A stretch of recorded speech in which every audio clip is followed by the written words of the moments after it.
symbols of power. Royal palaces are the bricks and mortar embodiment of what it means to be royal. And prestige. To see it is to believe it. It's a veritable feast for the eyes.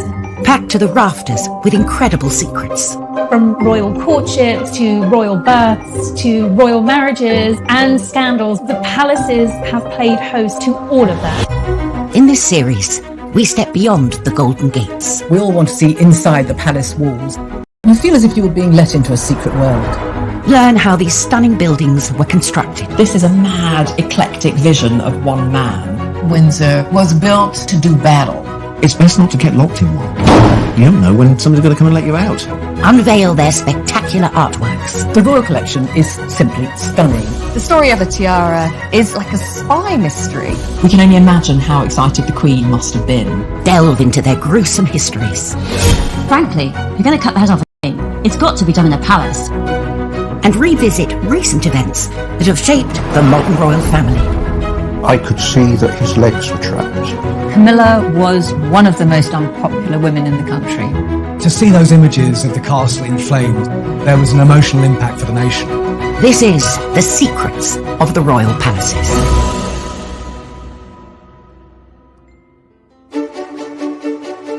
This time, a witness to Prince Philip's Sandringham crash tells us what really happened.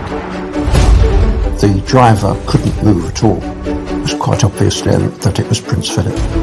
We uncover the secret history of the Queen's tiara and its role in the Russian Revolution. The story is straight out of a spy novel. We discover the hidden security protecting the future king. If you ever go to Highgrove, you won't see the security. It's invisible. We reveal how a palace became a prison for a future queen. Wonderful, marvellous Kensington Palace was to Victoria a miserable place. We peek behind the scenes at the exotic seaside pleasure dome, plundered to decorate Buckingham Palace. This is a mad, eclectic vision of one man and his fantasy of the East. And discover why the king hid in a cupboard and then lied about it. They would want to think of their king as this nervous man in a tiny box room. The British royal palaces are the star attraction for millions of visitors to the UK each year. Now, we all want to see inside the palace walls. It's somewhere that very, very few of us are going to get in our lifetime. Some royal palaces are frequently open to the public, but others are rarely accessible, like the Royal Sandringham Estate. The Queen and Prince Philip spend the winter months at Sandringham and enjoy the freedom the vast estate provides, often driving themselves around. It's very normal to see the Queen and Prince Philip driving around, and no one bothers them, and that's why they love it. However, in January 2019, all that changed when 97-year-old Prince Philip was involved in an accident. It was a collision of some force. Prince Philip crashing his car on the Sandringham estate was one of the most shocking stories I think I've ever covered. It was a sunny day in January, so the sun was very low. He was turning onto a main carriageway and he hit a Kia which was carrying two women and a baby. The prince's vehicle flipped onto its side and came to a stop on the shoulder of the road, while the car ended up a few feet away, nosed into a ditch. It was clearly a high-speed crash as he pulled out into the traffic. One eyewitness was on hand to help the prince. I could see that it was an elderly man. I shouted, "Move your leg," and I heard the reply, "Where to?" The driver couldn't move at all, so I gave it a tug and it freed the leg. Put my forearms under his arms and helped him out backwards. It was quite obvious then that it was Prince Philip. Norfolk police responded to the scene immediately to find a badly shaken prince. This crash was treated like any other crash would be treated. He may be the Duke of Edinburgh, but Prince Philip was breathalyzed, as anyone else involved in a crash would be, and he was then allowed to return to Sandringham. Soon after the crash, attention quickly turned to why the 97-year-old was behind the wheel in the first place. I think it really brought home how old the Duke of Edinburgh And really, should he still be driving? His cause was not helped by the fact he was spotted driving without a seatbelt 2 days later. To everyone, it seemed that both the palace and Prince Philip hadn't taken the crash particularly seriously. Buckingham Palace, in their statement, totally downplayed the seriousness of the crash. Following a public backlash, Prince Philip agreed to give up driving on public roads. He can still drive on the Queen's estates, such as Sandringham and Balmoral. I think for anyone, having to hand in your licence is a big deal. This is a man who was a commander of Royal Navy ships. He's a pilot. He's been driving all of his life. And to hand in his licence is like the last vestige of normality. 2 months after Prince Philip gave up his licence. Don't feel too sorry for them because they've got plenty of private roads on their various estates that they can drive on.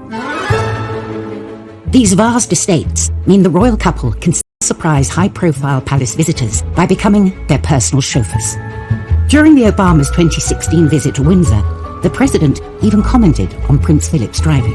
So this room is full of mirrors. Where would you like to? Prince Philip famously took President Obama for a drive when the Obamas were here in the UK on a state visit, and Barack Obama released a statement saying that he had never been driven by a Duke of Edinburgh before. This was a first for him, and he could report that it was a very smooth ride. At the Balmoral estate, the Queen got a less than favourable review when she chauffeured a foreign king. The King of Saudi Arabia was in the UK for a visit back in 1998. Now, at that time, women in Saudi Arabia weren't allowed to drive. So not only did the King have to sort of get his head around this rather bizarre concept, the Queen is also quite speedy when she gets behind the wheel. And at one point, I think he had to ask her to just slow down a little bit.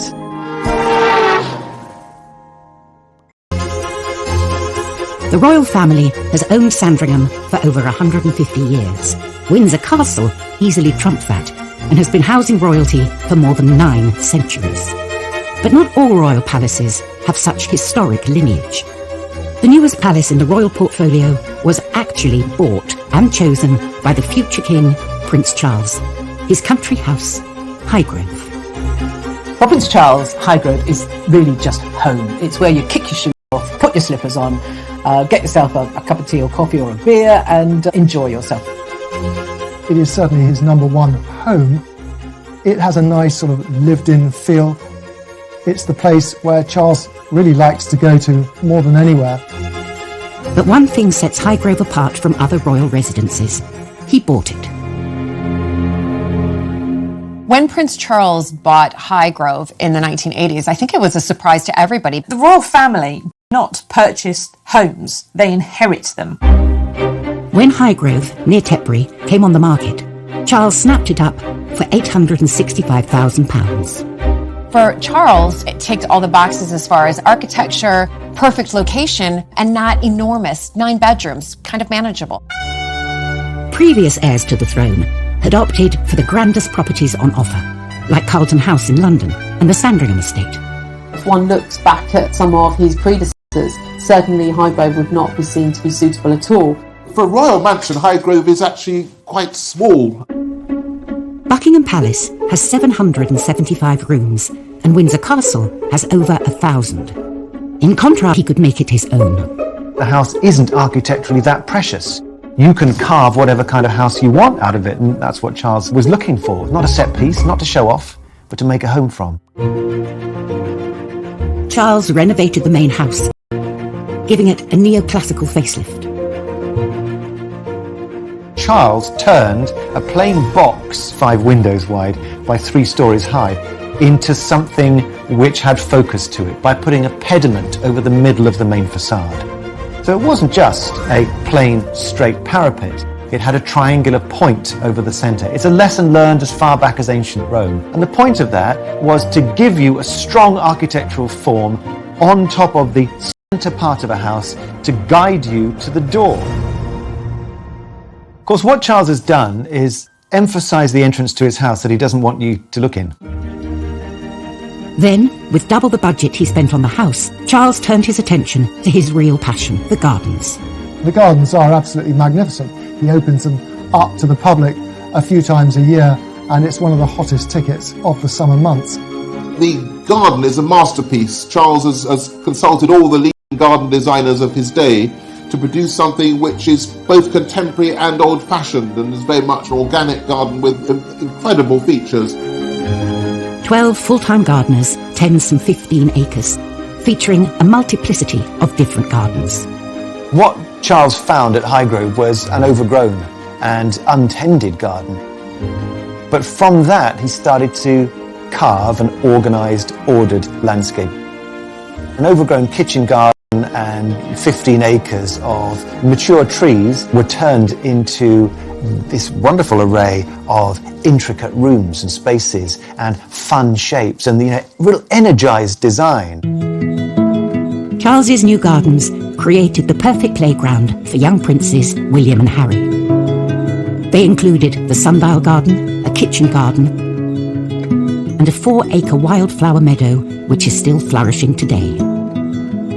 Returning to him, and I think the natural world and eating off the land as organically as possible has been part of his life ever since he moved there. And the secret behind his incredible green creations? Well, it might just be His Majesty's royal compost.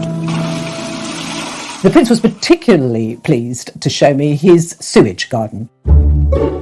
So the Prince had heard about reed beds, which deal with the sewerage in an organic way. And so that's what he has now. These large but very beautiful reed beds where the bodily waste, royal and otherwise, is processed. It's great. I mean, who knows? Is the royal sewage, sort of some of the best fertilizer in the world? Coming up, how and why Prince Charles turned his country palace into Fort Knox.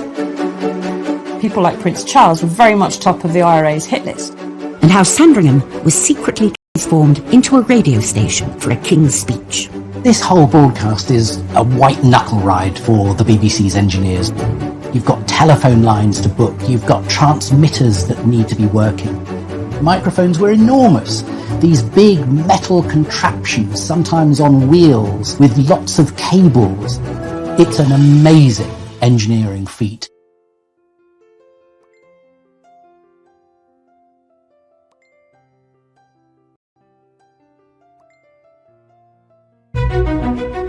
Royal palaces come in all shapes and sizes. From the majestic Windsor Castle, dominating the surrounding landscape, to the more secluded Balmoral, hidden away in Scotland. But they all have one thing in common. They are supposed to be impenetrable. But when Prince Charles bought Highgrove in 1980, it was far from secure. When he purchased it, this house was surprisingly close to a main road. It was quite open, so it was quite easy, obviously, from the main road to kind of see the property. Anybody could at that particular time, scale the fence or the brick wall. And Charles had good reason to fear for his safety. In the early 80s, there wasn't the security risks we have now. Instead, we had the IRA and Northern Irish terrorists and separatists. And of course, he had earlier already killed his great-uncle Louis Mountbatten. People like Prince Charles were very much top of the IRA's hit list.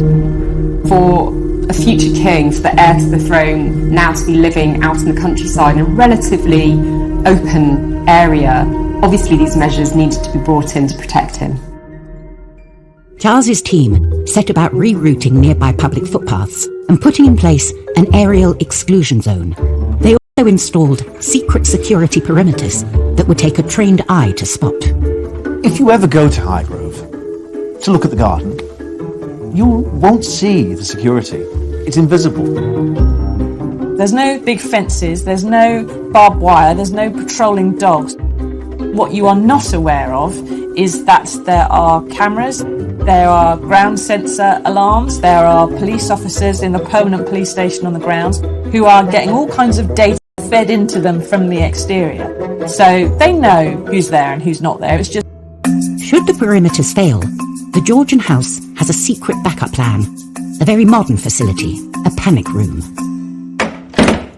All royal residences have panic rooms, a place where the royals can go in case of emergency. There is one at Highgrove. It's steel walled, and once the royals are locked inside, you can't get at them at all. It tends to be that is safe, you can lock yourself in with a phone and maybe some water and a sandwich until, the cavalry arrive to retrieve you, drop a rope down through a hole in the middle and escape in a helicopter. It's best not to get locked in one. You don't know when somebody's going to come and let you out. Highgrove's panic room has never been used for its intended purpose, but it was the site of an embarrassing incident involving former Tory MP Rory Stewart. And Rory Stewart had tutored William and Harry, and he became a great friend of Prince Charles, and he was staying at Highgrove one weekend, and inadvertently he went into the bathroom. But this was no ordinary bathroom. It was the panic room. And he couldn't get out. Well, it was armour-plated, the room. So he had to call and shout. And then eventually Prince Charles came in his dressing gown. And they eventually got Rory Stewart out. Amid much laughter, I have to say. Prince Charles took it very well, and he thought it was very funny. Hidden security keeps Highgrove and the other palaces safe and secure for the royal family. But at Hampton Court in the 15th century, nothing could protect the king from himself. Henry VIII was famously celebrated for his skill at hunting and jousting in royal palaces like Hampton Court, but this passion would prove to be the king's secret downfall. In his early years, Henry VIII was renowned as a good-looking young man, such an athlete. By the end of his life, he got pretty fat, 28 stone, had to be carried around his palaces because he couldn't walk. And he had these dreadful sores that smelt so bad you could smell them from rooms away. In 1536, at Greenwich Palace, Henry has a terrible jousting accident. A horse, covered in all its armour, fell on him. He injured his legs, and this began these really painful ulcers that he had throughout the rest of his life. He really couldn't get anywhere. He actually had a special king's tram, like a sedan chair, that he was carried around Windsor Castle. By 1547, he is too ill. They lanced these awful ulcers with these massive red-hot pokers. His pain made him black in the face. In the 28th of January, 1547, those dreadful ulcers that had made the great king so sick, so in pain, and for many, so repellent, they finally brought an end to his life at Whitehall Palace.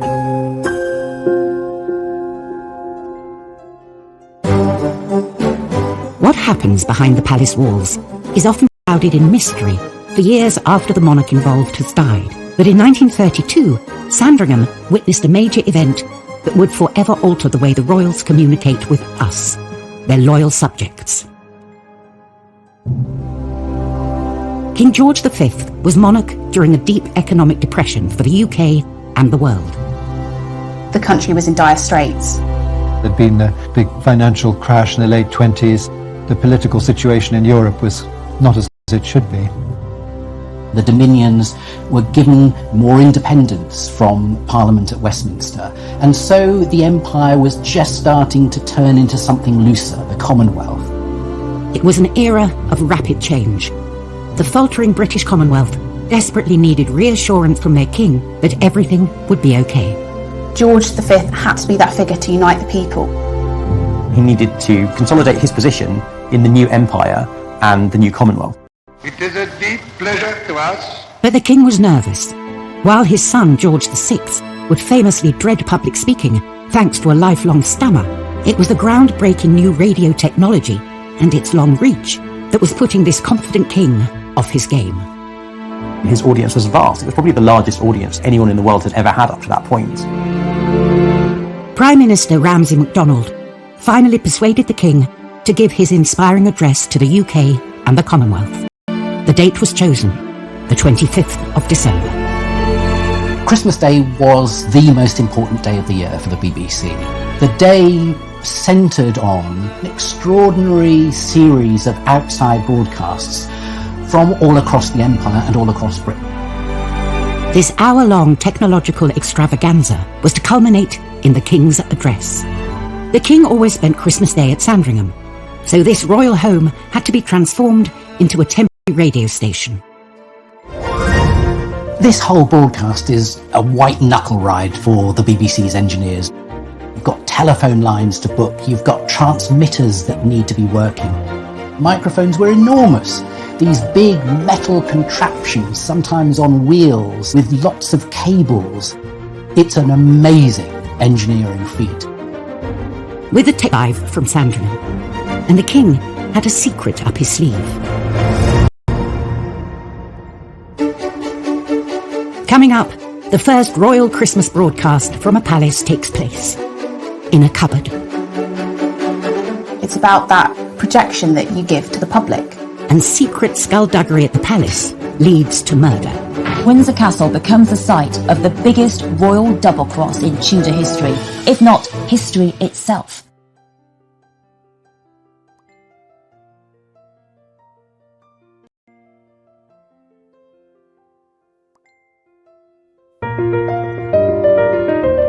Britain's royal palaces, backdrop to some of the most important events in our history.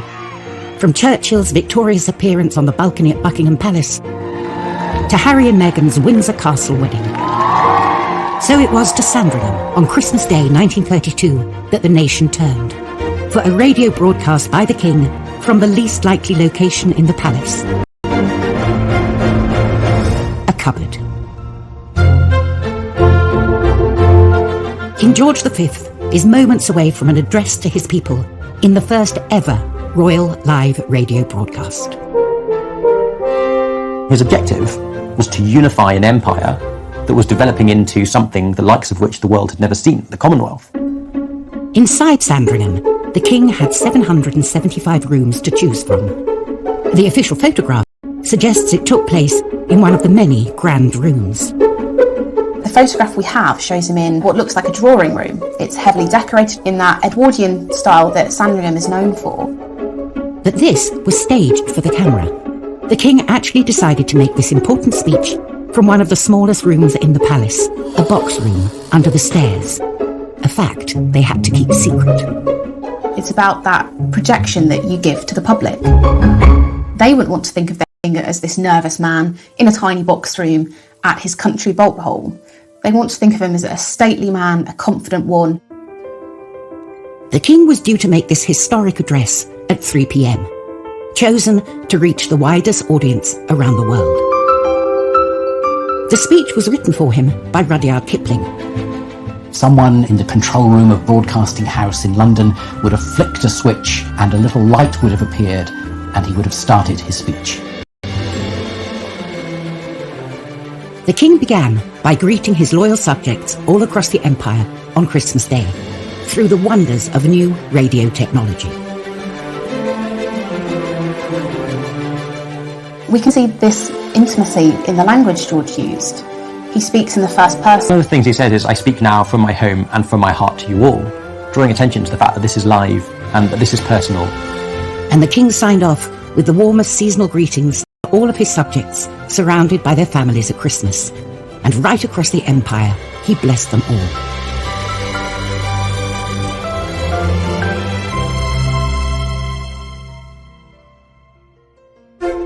The Christmas address, broadcast from inside a tiny royal box room, was a success, with a global audience of 20 million people tuning in. People could actually hear the king speaking in their own homes through the wireless set. This was revolutionary, and it did definitely bring the king much closer to them. It's an absolutely brilliant speech. It's well written, it's well delivered. As far as speeches go, you couldn't ask for anything more. And I don't think he'd ever delivered a speech as important in his life, and I don't think any of his ancestors had. He made history.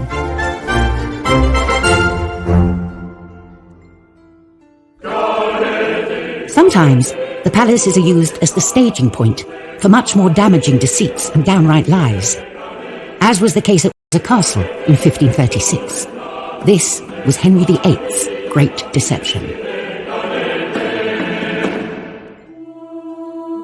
After breaking away from the church in Rome, Henry started plundering the monasteries, leaving the Catholic faithful in uproar. That's really very upsetting to many people in the country who feel that Catholicism is the true religion. So there began to be an uprising led by Robert Aske, a northern landowner take Pontefract Castle. They've got 35,000 men. It becomes known as the Pilgrimage of Grace. Henry flees to Windsor, and there he makes a plan. Henry invited Robert Aske to this marvellous Christmas at Windsor Castle. They pulled out the stops. Henry and Robert had a great time. They pulled the equivalent of a Tudor cracker. Henry gave them the equivalent of a Tudor turkey. And even Henry said to Robert, "You can have a gift, a crimson satin jacket." And Henry promised Robert Aske pardons. He said he would consider all the demands. So Robert Aske is convinced that the king means well, goes back to the north and says, "OK, chaps, let's call off the rebellion." No. Henry was only playing at being Mr. Nice Guy, and his plan all along was to get them back.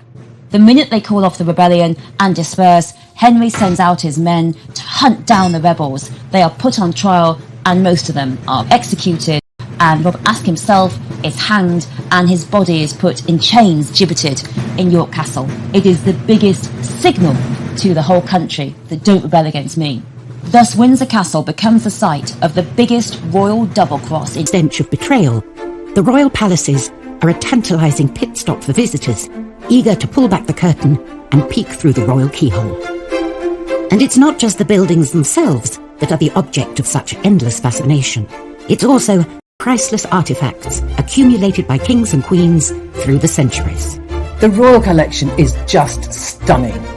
It's extraordinary to walk around the palaces, and wherever you look, you are surrounded by the old masters, and every sculpture, every vase is precious and priceless. Palace art and artefacts come from all over the world. The royal collection is bursting at the seams with art from China and Japan. It holds some of the most historically important examples of Eastern art that exist in the Western world. There are more than 2,000 works of Asian art in the royal collection. While many monarchs have added to the extensive collection, most of the Chinese and Eastern-inspired art was collected by George IV. He was called the first gentleman of Europe, and he was a great tastemaker. But he was also hugely satirised by the public and the popular press. He was large, he was gouty, he ate too much, he drank too much. Although he was controversial, the things he left behind are very impressive. George IV was a huge patron of the arts and one of the greatest benefactors of the royal collection. He was interested in what was going on elsewhere in the world, and he tried to draw all of that into Britain to make it a more cosmopolitan place. And his tastes are obviously approved of by today's royal family. Tucked away in one of the Queen's private rooms at Buckingham Palace are two pieces bought by George IV. This beautiful pair of porcelain pheasants were made in 1815. They'd been made in a place called Jingdezhan in China, which was the centre, the greatest production centre of ceramics since the 14th century. They're startlingly contemporary in a way. Their positioning with this sort of upright thrust of the beaks, the way that the claw grips onto the stalk beneath, it's got a real dynamism to it, but it's also very stylised. And then just having that variegation of colour, the sort of shimmer of the different feathers alongside each other, I think they're really beautiful. Now they peer over the Queen's shoulder at her visitors, as if they have always belonged there. They came from a different place, a forgotten palace kitted out by George IV.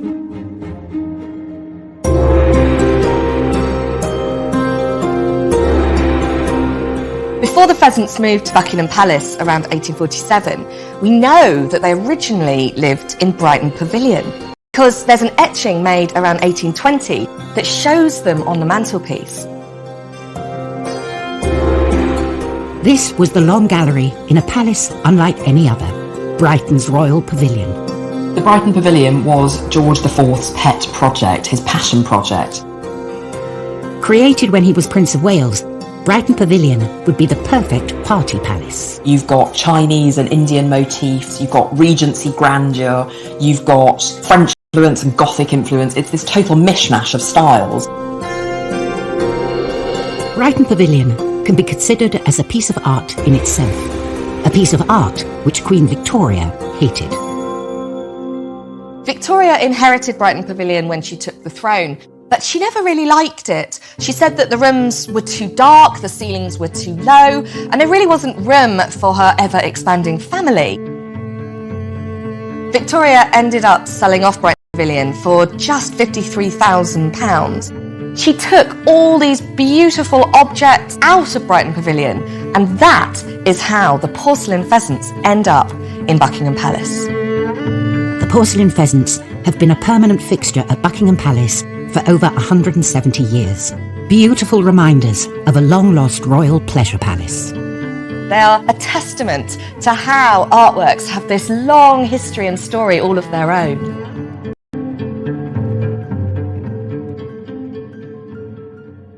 Coming up, the Queen's tiara and the untold story of its daring escape from Bolshevik Russia. The story is straight out of a spy novel. And the secret power battle between Queen Victoria and her mother. Victoria's mother, Victoire, John Conroy, clubbed together to make Victoria their creature.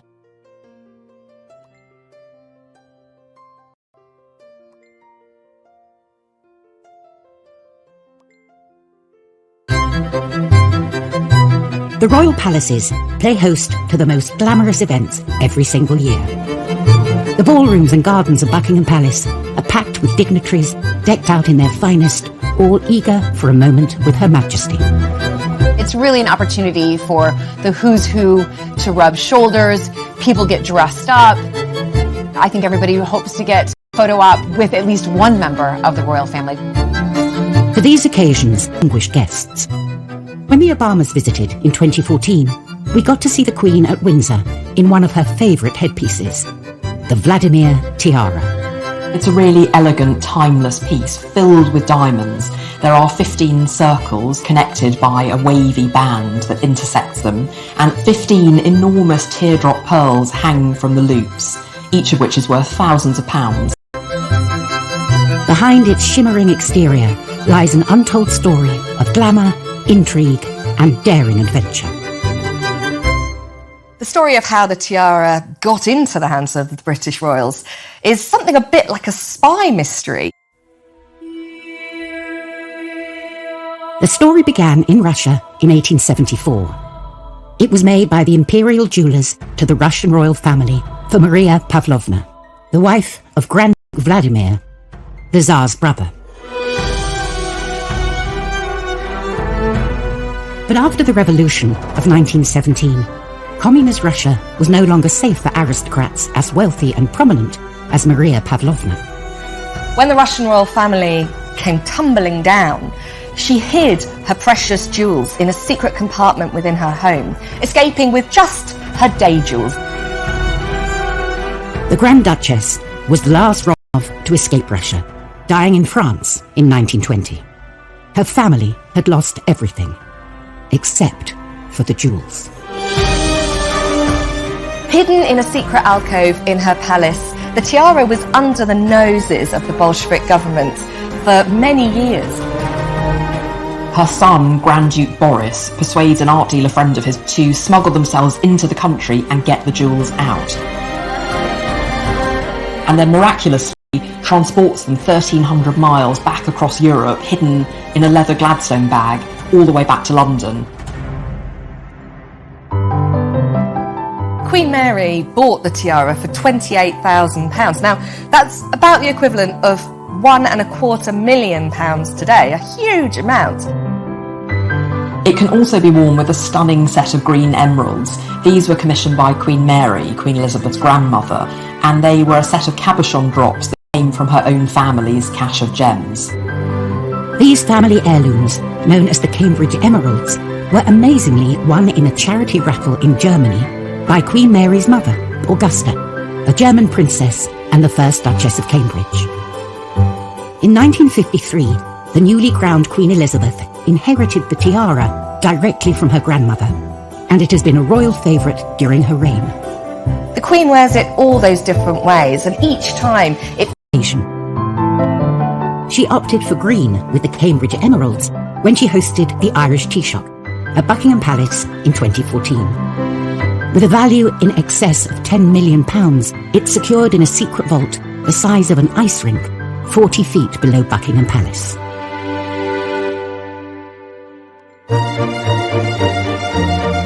Queen Victoria moved into Buckingham Palace in 1837, leaving behind her childhood home, Kensington Palace. She hated the West London Palace, thanks mainly to the mysterious and secret Kensington system.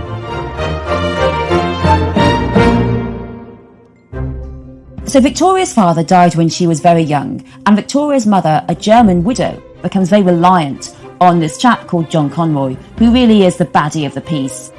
I don't think anyone could really find many redeeming features in John Conroy. Victoria's mother, Victoire, and her advisor, John Conroy, clubbed together to make Victoria their feature. What they hoped was that Victoria would come to the throne as a child, and then they could continue to dominate her and get huge amounts of power. So what was the Kensington system? Well, it was pretty bad. Victoria was watched by Conroy or by her mother all day long. And then when she went to bed in her mother's room, someone stood over her to watch her in bed until her mother came to bed. And she wasn't allowed to do anything. She couldn't even walk downstairs by herself. And she certainly wasn't allowed to have real playmates. Victoria hated both of them. She hated the Kensington system, and although she smiled in public, she really didn't like it. Victoria fell very ill. She's suffering, and Victoria's mother, she's standing over her saying, "You must make Conroy in charge of all your money when you come to the throne. Sign this, promise." And Victoria, with an unbelievable amount of strength for a teenage girl who's very ill, she doesn't sign. But after that, she is really furious with her mother.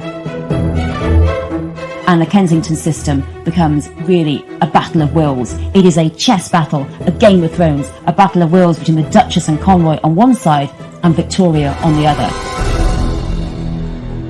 Finally, Victoria turns 18, and not many weeks after the King dies and Victoria becomes Queen, she's told at Kensington Palace, the place of the Kensington system, that she is Queen early in the morning. And Victoria, aged 18, she's now the most powerful woman in the world. And what does she want? Well, what she asks for is an hour alone, because she's never, ever had an hour alone just to think without her mother watching her. Her mother, "Mother, you have played the game and you've lost."